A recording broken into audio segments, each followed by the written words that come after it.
Om Swastiastu. Selamat datang di video presentasi dari kelompok 13. Di sini kami mempresentasikan materi tentang menyediakan laporan keuangan usaha manufaktur yang relevan dan andal.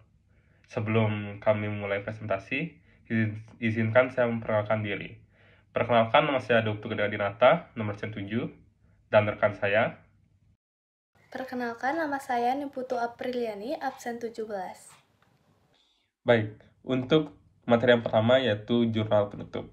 Jurnal penutup merupakan salah satu bagian dari laporan keuangan yang akan disusun pada akhir periode pembukuan. Bagian dari laporan keuangan ini digunakan untuk menutup akun nominal, untuk menyiapkan neraca akhir periode.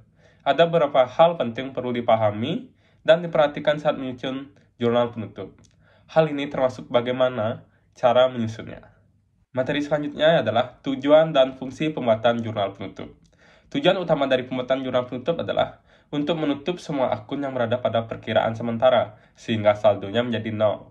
Hal ini dilakukan agar saldo pada akun modal menunjukkan kondisi yang sesungguhnya pada saat akhir periode. Penutupan akun yang berada pada saldo sementara tersebut akan membuat saldo modal perusahaan menjadi jumlah yang sama dengan neraca akhir periode. Saldo modal tersebut akan digunakan sebagai salah satu patokan untuk membuka pembukuan periode berikutnya. Yang kedua, yaitu fungsi dari jurnal penutup. Fungsi dari jurnal penutup adalah memisahkan akun pendapatan dan beban. Hal ini agar kedua akun tersebut tidak bercampur dengan saldo pada periode pembukuan berikutnya. Setelah pemisahan kedua akun tersebut, maka perusahaan bisa mulai menyusun periode berikutnya. Jurnal penutup juga berguna untuk memudahkan proses auditing karena setiap transaksi antar periode sudah dipisahkan.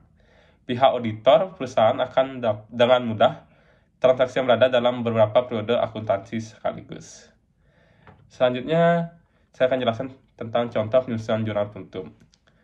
Di sini bisa teman-teman lihat contoh dari jurnal penutup.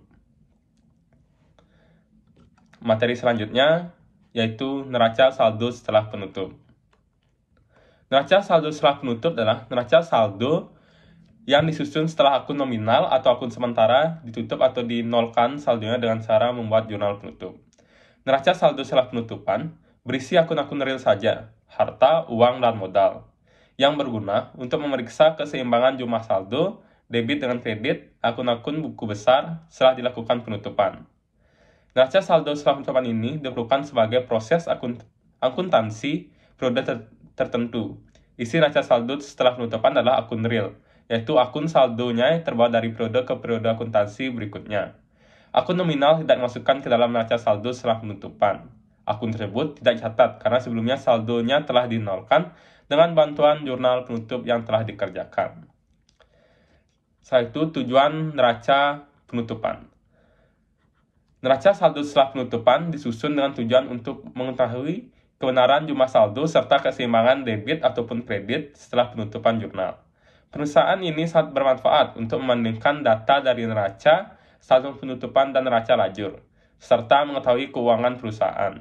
Maka saldo akun yang tercatat harus sesuai dengan neraca. Jika tidak sama dan dimungkinkan telah terjadi kesalahan saat pencatatan atau selisih perhitungan yang tidak diketahui penyebabnya. Selanjutnya, saya akan menampilkan cara pembuatan neraca saldo setelah penutupan.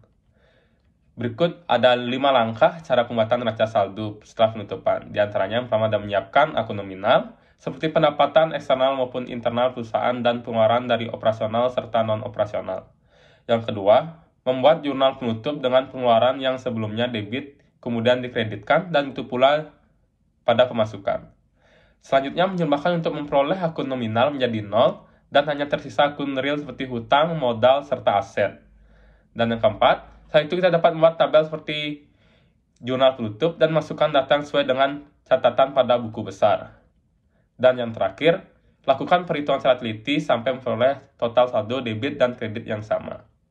Di sini kami menampilkan contoh neraca saldo setelah penutupan. Bisa teman-teman lihat.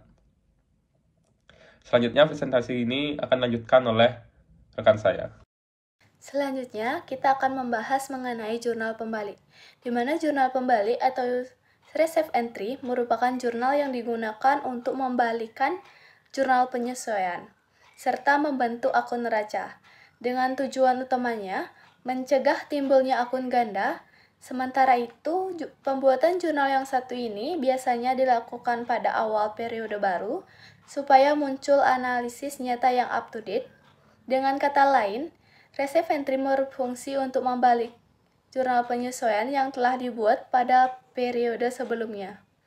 Terdapat fungsi dari jurnal pembalik itu sendiri, di mana yang pertama membuat pencatatan transaksi lebih mudah. Pertama, jurnal ini membuat proses pencatatan transaksi menjadi lebih mudah, terlebih pencatatan neraca yang disusun pada awal periode baru. Yang kedua, ada membantu menyederhanakan jurnal penyesuaian. Dan terakhir, ada mencegah terjadinya kesalahan dalam pembuatan jurnal penyesuaian. Terdapat beberapa akun yang bisa menerapkan jurnal pembalik, di mana akun yang menggunakan jurnal pembalik hanyalah yang berpotensi memunculkan data saldo baru, tetapi masih belum terlihat pada neraca. Yang pertama, penyesuaian tentang piutang pendapatan atau pendapatan yang masih harus diterima. Kedua, ada penyesuaian tentang utang beban atau beban yang masih harus dibayar. Ketiga, terdapat penyesuaian tentang pendapatan diterima di muka, tetapi saat penerimaan dicatat sebagai pendapatan. Terakhir, terdapat penyesuaian tentang beban dibayar di muka, tetapi saat pembayaran dicatat sebagai beban.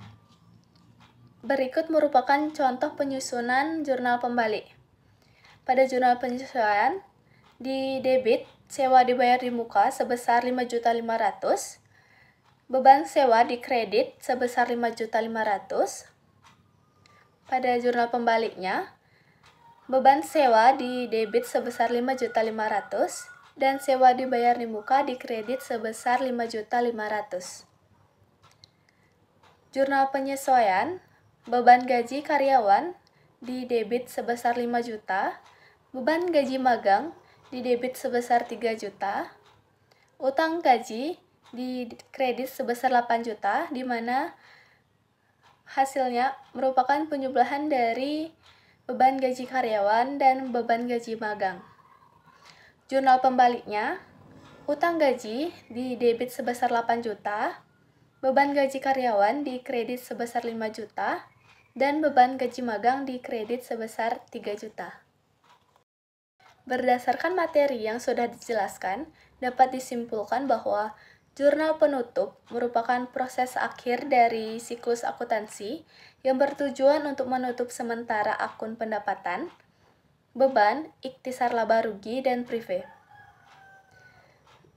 Kedua, ada neraca saldo setelah penutupan, di mana neraca yang disusun setelah proses penutupan akhir tahun, di mana pada neraca saldo setelah penutupan hanya akun-akun modal, aset, dan kewajiban yang ditampilkan.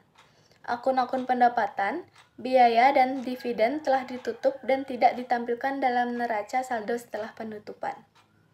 Dan terakhir, mengenai jurnal pembalik, di mana jurnal pembalik merupakan jurnal yang digunakan untuk membalikkan jurnal penyesuaian serta membentuk akun neraca, di mana tujuan utamanya ialah mencegah timbulnya akun ganda dan untuk memastikan bahwa laporan keuangan mencerminkan dengan akurat pendapatan dan biaya yang terjadi selama periode akuntansi. Baik, sekian presentasi dari kelompok kami. Jika ada kesalahan, mohon dimaafkan. Sekian, terima kasih. Om Santi Santi Santi Om.